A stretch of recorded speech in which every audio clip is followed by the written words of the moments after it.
ہر مجاہد حکم حق سے پیکرے تسلیم تھا، بیخ و بند سے برطرف کرتا تھا سب کا کفر و ظلم۔ یعنی کہ مسلمان مجاہدین جب جاتے تھے تو ان کا جو مقصد تھا صرف رضا الہی ہوتا تھا، مال غنیمت نہیں ہوتا تھا۔ یعنی نہ مال غنیمت، نہ مشکل، نہ جیسے ہے کہ شہادت ہے مطلوب و مقصود مومن، نہ مال غنیمت، نہ کشور کشائی۔ تو اس شان سے مسلمان جاتے تھے، اور اگر کہیں لگتا تھا کہ ذاتی دل میں کوئی ایسا مقصد آ گیا ہے تو اس کو دل سے نکال دیتے تھے۔ جیسے حضرت علی رضی اللہ تعالیٰ عنہ نے ایک دشمن کو چھوڑ دیا کہ جب اسے محسوس ہوا کہ یہ اپنی انا کے لیے لڑ رہے ہیں۔ حتیٰ غدت ملت الاسلام وحی بہم من بعد غربتها موصولۃ الرحم۔ تھا غریب اسلام جس کو پوچھتا کوئی نہ تھا، کر دیا قوت میں اور دولت میں الفت میں اہم۔ یعنی مسلمان، جیسے حدیث شریف بھی ہے کہ اسلام غربت سے شروع ہوا اور غربت میں ہی جا کے ختم ہو جائے گا، غریبوں میں ہی ختم ہو جائے گا۔ تو جب مکہ سے مسلمان آئے کیا حالت تھی؟ غزوہ بدر میں 313 تھے، لیکن پھر جب فتح مکہ ہوا تو مسلمان اللہ تعالیٰ کے فضل و کرم سے آدھے سے زیادہ عرب مسلمان ہو چکا تھا۔ مقفولتاً ابدم منہم بخیر ابن وخیر بال فلم تیتم ولم تعیم۔ باپ ہیں امت کے اور بیچار گاں کے سرپرست، تربیت سے دور کر دیتے ہیں ہر رنج و علم۔ یعنی اسلام کی بنیاد ہی ایسے رکھی گئی کہ نعم المولا و نعم النصیر۔ تو اس حضور پاک صلی اللہ علیہ وسلم جو تھے وہ اخلاق کی اعلیٰ مثال بن کے آئے۔ تو مجاہدین کے ایسے امیر تھے کہ جیسے باپ اپنے بچوں پہ شفیق ہوتا ہے، ان کی تربیت کرتا ہے، اس طرح آپ صلی اللہ علیہ وسلم نے صحابہ کی تربیت کی۔ ہم الجبال فصل عنہم مسادمہم ماذا رأى منہم فی کل مستدم۔ اور صحابہ قوت و شوکت میں تھے کوہ عظیم، کافروں پر شدت و غلظت میں شیران عجم۔ یعنی کہ جو صحابہ تھے ان کی مثال، ان کی تشبیہ شیر سے دی گئی ہے کہ جس طرح شیر میدان میں آ جائے، اس طرح صحابہ کافروں کے سامنے، کافروں کے مقابلے میں میدان جنگ میں آتے تھے۔ فصل عنینا وصل بدرا وصل احدا فصول حتف لہم ادھا من الوخم۔ ہیں گواہ ان کی شجاعت کے احد، بدر و حنین، منکروں کے سامنے دیوار پیچھے سے وخم۔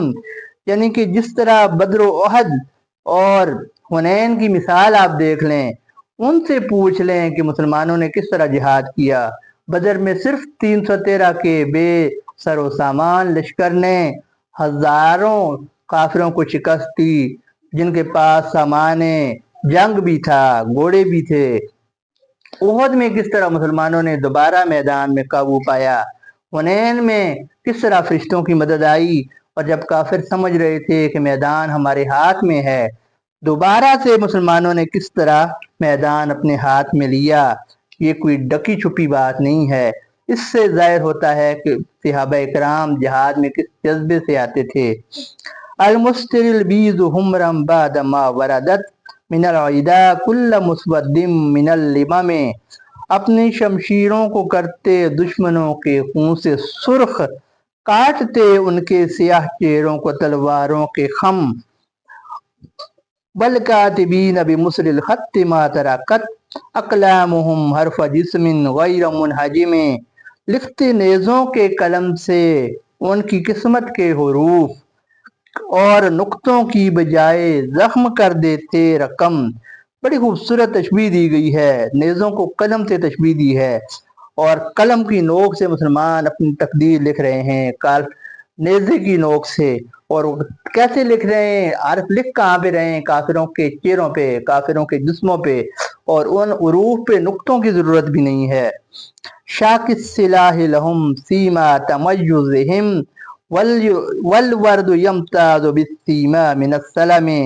اسلحہ شان صحابہ کی علامت تھا مگر خار گل کی مثل تھا، خار مغیلہ تھا وہ کم۔ یعنی جیسے گلاب ہوتا ہے اور جہاں گلاب ہو وہاں کانٹے ہوتے ہیں، لیکن وہ کانٹے گلاب کی حفاظت کے لیے ہوتے ہیں، تو جس طرح گلاب کی حفاظت کے لیے کانٹے ضروری ہیں، کانٹے گلاب کی علامت ہیں، اس طرح ہتھیار مومن کی، مجاہد کی علامت ہیں۔ وہ اپنے ایمان کی، اپنی جان مال کی اور سب کی مال جان کی حفاظت کے لیے جہاد کرتا ہے، اور یہ تلوار ہونے کا یہ مقصد نہیں کہ وہ ظالم ہوتا ہے، سخت ہوتا ہے، تلوار کا مقصد ہوتا ہے گلاب کی حفاظت کرنا، اس طرح وہ پوری انسانیت کی حفاظت کرتا ہے۔ تہدی الیک ریاح النصر نشرہم فتحسب الورد فی الاکمام کل کمیں، فتح و نصرت کی بہاریں ہر طرف ارزاں ہوئی، پھول امن و عافیت کے کھل رہے تھے دم بدم۔ یعنی جیسے ایک حدیث شریف بھی ہے، نصرت بالصبا، کہ میری صبا کے ذریعے مدد کی گئی، اسی طرف شاعر نے اشارہ کیا ہے۔ مجاہدین اسلام جب باہر تلواریں نکالتے ہیں تو تلواریں خون سے سرخ ہو جاتی ہیں، اور پھر جب سرخ ہوتی ہیں تو وہ ہوائیں دوسرے ملکوں میں پیغام پہنچاتی ہیں، خوشبو پہنچاتی ہیں کہ مسلمانوں کو فتح حاصل ہو گئی۔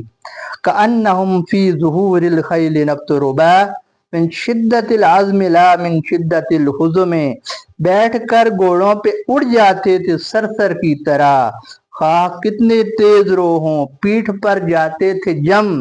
یعنی مسلمان گھوڑوں پہ ایسے بیٹھتے تھے جیسے وہاں پہ پیوست ہیں، زمین میں درخت ہوتا ہے، اس شان سے گھوڑوں پہ بیٹھتے تھے کہ گھوڑوں کی جو بھی سپیڈ ہو ان سے گرتے نہیں تھے، اتنی اعلیٰ ان کی ٹریننگ ہوئی ہوتی تھی۔ طارت قلوب العدا من بحثهم فرقا فما تفرق بین البہم والبہم، داک ان کے دبدبے کی بیٹھتی تھی ہر طرف، اور بہائم کی طرح آوارہ تھے کافر بہم۔ یعنی کہ جب مسلمانوں کا لشکر آتا تھا شان و شوکت سے، روب سے، تو کافروں کو سمجھ ہی نہیں آتی تھی کہ جس طرح جانور بھاگتے جا رہے ہوں اور انہیں سمجھ ہی نہ آئے کہ کدھر کدھر سے دشمن آ رہا ہے، وہ ایک دوسرے کو ہی دشمن سمجھ رہے ہوں، یہی حالت کافروں کی ہوتی تھی۔ اور وَمَن تَقُمْ بِرَسُولِ اللَّهِ نُصْرَتُهُ إِن تَلْقَهُ الْأُسْدُ فِي آجَامِهَا تَجْمِ، جس کی نصرت پر رسول اللہ خود ہوں مستعد، اس کے آگے شیر نر بھی آ کے سر کرتا ہے خم۔ بہت پیارا شعر ہے کہ جسے سرکار دو عالم صلی اللہ علیہ وسلم کی نصرت حاصل ہو، اس کے آگے تو شیر بھی سر جھکا دیا کرتا ہے۔ جس طرح ایک بڑا مشہور واقعہ ہے، حضرت سفینہ رضی اللہ تعالیٰ عنہ کسی جنگ میں کفار کے ہاتھ میں گرفتار ہو گئے، موقع پا کے نکل بھاگے تو جنگل میں شیر آ گیا، تو شیر نے راستہ روکا تو انہوں نے کہا کہ ہے شیر، میں رسول اللہ کا غلام ہوں اور لشکر میں جا رہا ہوں، تو شیر راستہ دکھاتا ہوا مسلمانوں کے لشکر تک ان کو لے گیا۔ اسی طرح حضرت عبداللہ بن عمر رضی اللہ تعالیٰ عنہ نے، ایک شیر سے لوگ بہت تنگ تھے، مصیبت میں تھے، پریشان کیا ہوا تھا اس نے، تو انہوں نے شیر کا کان پکڑ کے کہا کہ لوگوں کو مت ستاؤ، تو شیر جنگل میں چلا گیا۔ تو یہ شان تھی ان صحابہ کی، جن کے ساتھ سرکار کی مدد شامل تھی کہ شیر بھی ان کے آگے سر جھکا دیتے تھے۔ وَلَمْ تَرَى مِنْ وَلِيٍّ غَيْرَ مُنْتَصِرٍ بِهِ وَلَا مِنْ عَدُوٍّ غَيْرَ مُنْقَسِمٍ، دوست ان کا ان سے بیگانہ کبھی رہتا نہیں، اور دشمن رہ نہیں سکتا کبھی کوئی سلم۔ یعنی کہ یہ ہو ہی نہیں سکتا کہ سرکار کا دوست ہو، سرکار سے محبت کرنے والا ہو اور وہ بے سہارا رہے، اور یہ بھی نہیں ہو سکتا کہ سرکار کا دشمن ہو اور پھر ان شانیہ کا هو الابتر، اس کی تفسیر کے تحت وہ ابتر نہ ہو، برباد نہ ہو جائے۔ بہت خوبصورت شعر ہے۔ اور احل امتہ فی حرز ملتہ کلیس حل محل اشبال فی عجم، ہے محافظ ان کی امت کا یہ ملت کا حصار، شیر کے بچے ہوں جیسے بے قدر اندر عجم۔ یعنی مجاہدین اسلام کی مثال ایسی ہے جیسے شیر اپنے بچوں کی حفاظت کرتا ہے، شیر کے ساتھ بچے کھیل رہے ہوں تو کون چھیڑ سکتا ہے؟ اسی طرح مجاہدین کے ساتھ جب سرکار دو عالم صلی اللہ علیہ وسلم شامل ہوں جہاد میں تو کیسے کوئی چھیڑ سکتا ہے؟ اور پھر ایک حدیث قدسی بھی ہے کہ لا الہ الا اللہ میرا قلعہ ہے، جو اس قلعے میں داخل ہو گیا وہ امان میں آ گیا، میرے عذاب سے محفوظ ہو گیا۔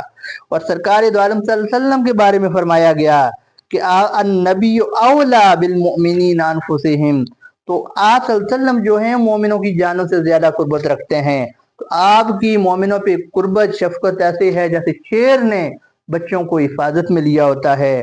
کم جدلت کلمات اللہ من جدل فیہ وکم خصب البرہان من خصم، ہیں دلائل اور جدل میں لاجواب آیات حق، ہو نہیں سکتا مقابل کتنا لائق ہو قسم۔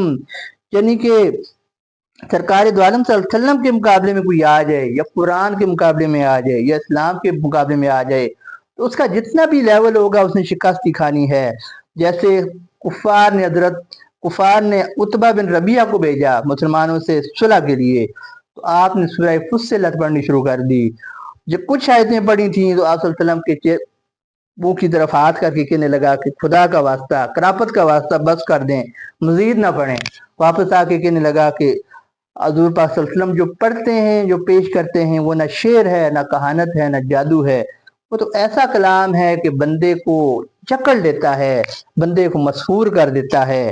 کفاک بالعلم فی الامی معجزۃ فی الجاہلیت والتعذیب فی الجتم، معجزہ بڑھ کر یہ ہے سب سے کہ ایک امی لقب ہو، فصاحت میں، بلاغت میں، ادب میں مختتم۔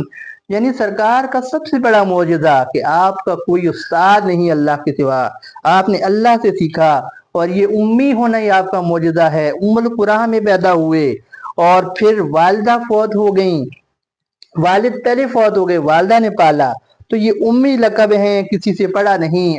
اور الرحمن علم القرآن، رحمان نے انہیں سکھایا، اور پھر آپ نے ایسی تعلیم تربیت ادب پیش کیا کہ آج تک دنیا اس کی مثال پیش نہیں کر سکی۔